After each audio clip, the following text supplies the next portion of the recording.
भैया ए भाभी यही ना कि कुकरी दे दे बे। का कर बर लास रे कुकरी ला? भैया कल जेकर घर गए रहे ना टूरी देखे बर ओकर भाई मन आथे आज घर देखे बर, तो बस ओकरे व्यवस्था बनाए बर लाए हम। अरे अतक खर्चा करे का जरूरत है रे? दाल भात खवा के निपटा देबो। भैया खवाओ पियाबो तभी तो रिश्ता पक्का होही। आजकल बिना खवाए पियाए ना कहीं काम नहीं बने। राम राम सगा मन लगा। अरे राम राम सगा, आ सगा बैठ बैठ सगा। आम कोई दिक्कत थोड़ी हुई? नहीं सगा कोई दिक्कत नहीं। वो कुकरी साग चूर के हुई तो ले आ तो। अरे एकर का जरूरत है सगा? ले न सगा, काही नहीं हुई उतना तो चलते। सगा थोड़ा इतरो व्यवस्था हो जाती तो मजा आ जाती सर। सब इंतजाम है सगा, चला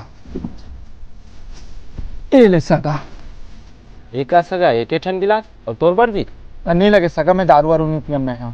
ले ना आधा मार ले सगा, हम दोनों जन के बीच के बात है। कहीं ले जाए खाओ डिस्पोजल अबे लेना तो गिलास में पी, मैं शीशी में पी लेता हूँ। हेलो बाबू, ये हमार बहनी देना बेकार है। साले अखड़ बेवड़ा है, मोर सामने बैठ के शीशी में दारू पिया थे। मैं नहीं पियम बोले रहे हमें, साले जबरदस्ती पिला के मतलब फंसा दी। अरे किसान दरवाजा बंद कर दे रे। देखा तो साले कैसे टीवी नहीं दी। साले तो दे भी नहीं देख रहे। नहीं दम हाँ नहीं दे।